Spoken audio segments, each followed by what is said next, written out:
Hello, this is Soundout here, and welcome back to Soundout's Pickups. Today I'll be taking a look at what I picked up between February 3rd and February 9th. A little bit smaller of a week this week. Last week I had like a ton of stuff.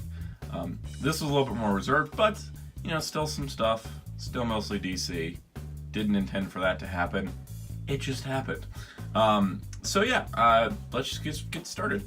So first up, we have the Monday, February 4th. This is when I got two packages in the mail. First one was from an eBay seller where I picked up the DC Primal Age Ice Mode Mr. Freeze. Now this was a New York Comic Con exclusive. I think it was a giveaway by Funko, but don't quote me on that, I'm not exactly sure. This was technically the first Primal Age product to be released, and it was an exclusive all clear plastic Mr. Freeze, which we'll compare to the regular one here I got from Target last week. As you can see, it's just the same figure cast in clear blue. But it also comes with a cool coin and protection accessory, which seemed really 80s and really awesome. Now for me, I really don't have much reason to open this. I really wanted to get it for the sake of getting all the Primal Age figures. I'm very dedicated to this line, clearly, and it wasn't too much. I got this for about $18.50, which, considering they're normally $12, and this being a New York Comic Con exclusive, this being also a Funko exclusive, not too bad overall. I do like this coin. I don't really have any need to take it out of there, but it looks awesome. So I'm going to leave him sealed, put him up on my wall. The back of the card's the same as the other figures. It's essentially just the same design. But overall, it's cool. I really do like it, and it's going to hang on my wall nicely. And hopefully it will go with my, hopefully in the future I can get the black and white Batman that's part of the Target Wave 2. They'll make a nice couple like exclusive variants on the wall. So there's that. Very few things do I leave sealed, but that's one of them. Second thing that arrived on Monday was my order from Gundam Labs. Now Gundam Labs is a online web store that specializes in Gundam kits. They are GundamLabs.co. I never ordered from them before, but this is my first order, and I was actually really happy with how this arrived. Because first of all, they sent a nice little sticker of the Freedom Gundam from Gundam Seed. Hope I'm getting that one right. I can't get all the Freedom variants and the Strike variants straight right now. I need to see Seed. But yeah, so really cool sticker from them. They also sent this wax sealed envelope, which at first I thought I was getting invited to smash, but no, it is actually a recycled cardboard thank you note from Gundam Labs. They said, "Thank you for your order. Love our customers, Gundam Labs, Bella." So thank you. This is it's really nice. It's like when you order something from a web store like Amazon, they just send you the box. They don't even send you a packing notice anymore. This is really nice. This is really nice. Now, what did I buy? Well, I got the Gundam H2 Magnum SV version. Now, this is the upgraded H2 Magnum from Gundam Build Divers. Anyone that's been following the channel recently, Model Kit Monday, I did a review of the H2 Magnum and gushed about it for 15 minutes. I really love the H2 Magnum. I did deeply love this mobile suit design. I even have the clear plastic one from the new Gundam Breaker Special Edition. I still haven't built that because I'm a little scared to. I'm not sure if I can handle a whole clear plastic kit without damaging it, but that's besides the point. That's the original story. This is the SV version. The artwork makes it look less like white than the actual kit. Like the actual kit's like a nice pale white, more of a gray. So it's got like a white and gray look to him. Really cool. I'm gonna build this eventually. I'm working on the Sinanju Stein right now, the high grade Sinanju Stein. But I really do love the H2, and this is just another H2 variant, especially for the Magnum.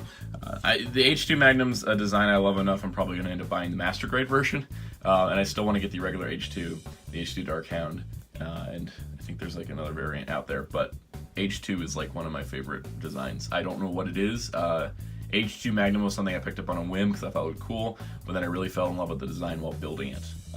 So yeah, H2 Magnum SV version.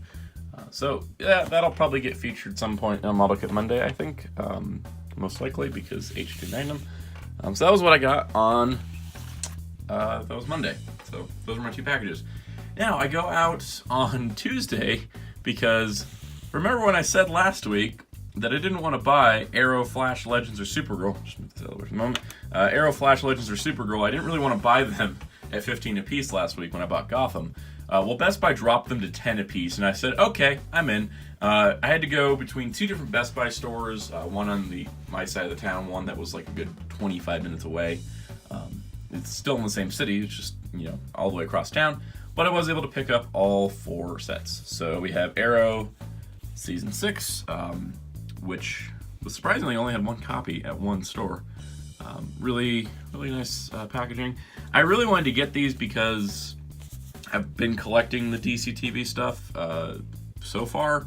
I just didn't want to pay full price. I didn't really want to pay $15, and they're 10 each, so I was able to get all 4 for the price of 1 season. That was pretty great. Nice part here.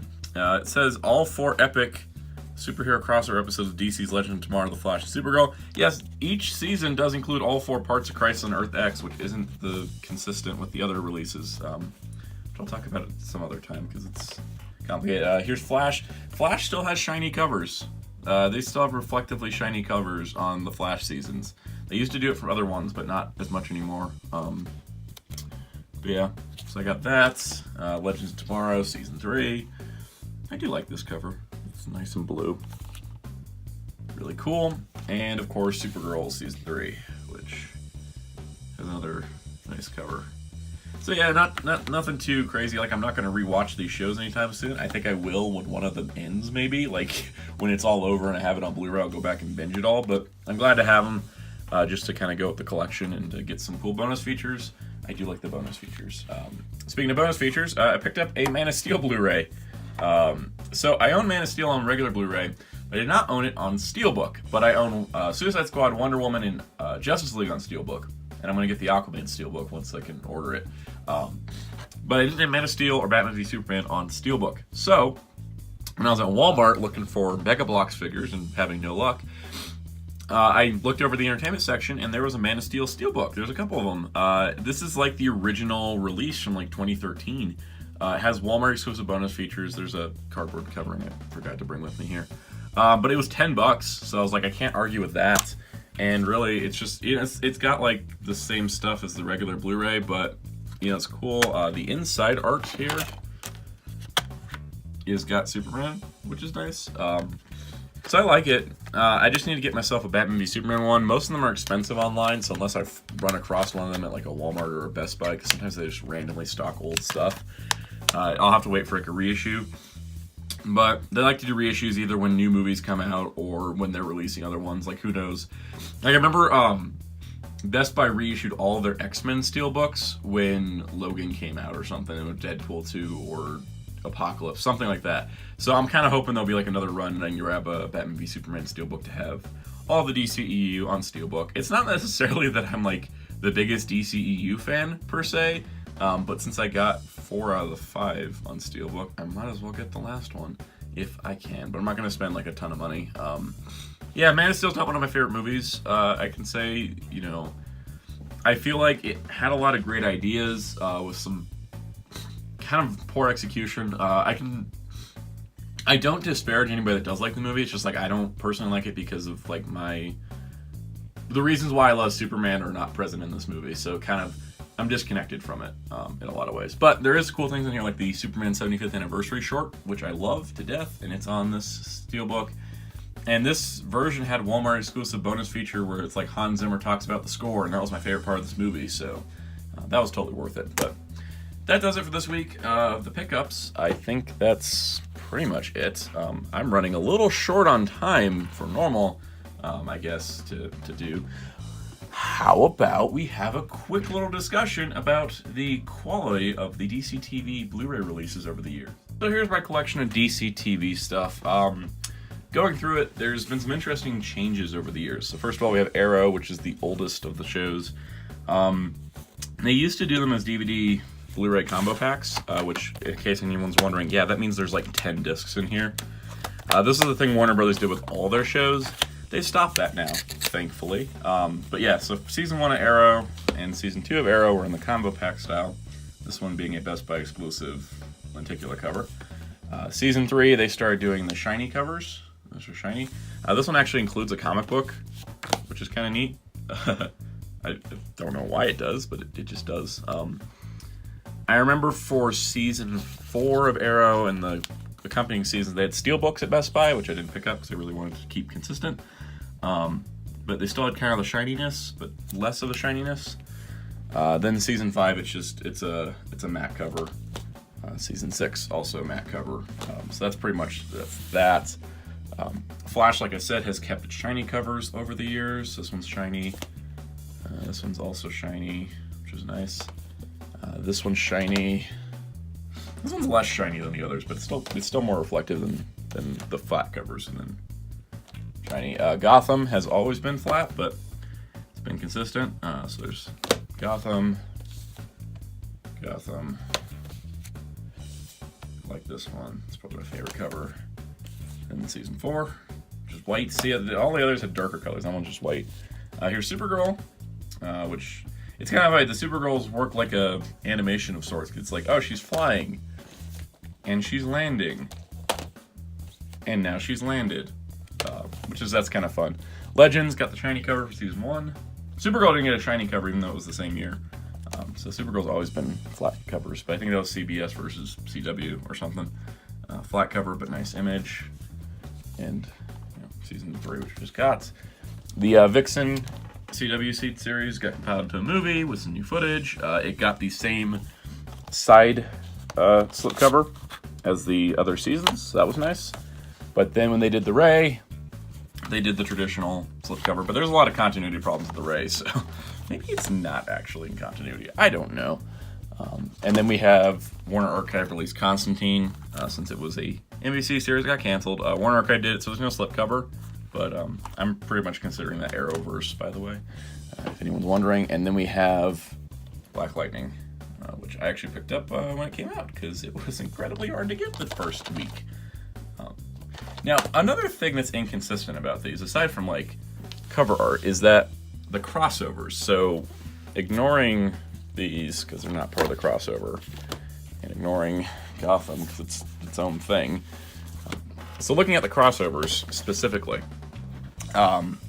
so for the first, 3 seasons of Arrow, I think. Yeah, let's just go this way. So season 4, Crisis on Earth X, all 4 parts are on Flash, Arrow, and Supergirl, and Legends. Like, they all come with the entire crossover, which is nice. So we'll just be like, oh, good job. All right. You get to season 3 of Flash, which was the Invasion crossover. Now, it mentions epic superhero crossover event with Arrow, Legends, and Supergirl, but it only includes the Flash part. So this only includes the Flash part, this only includes the Arrow part, and this only includes the Legends part, and this only includes the episode with that 5-second teaser at the end. Like, Invasion, you have to get all 3 of these to get the whole crossover. And then Supergirl, if you're a Supergirl fan. Same thing with the Flash and Supergirl musical crossover. The Supergirl episode's there that leads into it, but not the Flash episode. So if you're watching just the Supergirl Blu-ray and you don't have the Flash Blu-ray or anything, you're just going to get lost with a lot of, she goes off somewhere, and then you never see the rest of it. Oddly enough, these two didn't have crossovers, so we'll move them out of the way. Oddly enough, for the crossover between Flash Season 2, Arrow Season 4, which was the Legends of Tomorrow setup, the Heroes United or something, it actually has both parts. So both parts are on both of these, which is neat. And then you go back to the first crossover between Flash and Arrow, and each of their seasons have their respective parts.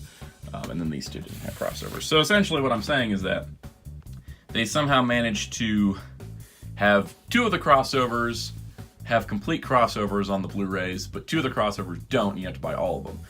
So it's really weird and inconsistent. I wish that every season had all the parts of the crossover that they were involved with, so that way the characters wouldn't just be vanishing places or you getting part of a story if you're just watching it on Blu-ray. So hopefully Elseworlds is all on Arrow, Flash, and Supergirl for next year. But that does it for this week on Soundout's Pickups. Be sure to subscribe and hit the notification bell so you can keep in the loop.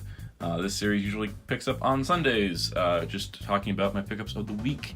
Also check out my recent 10th anniversary retrospective, since I have been on YouTube for 10 years now.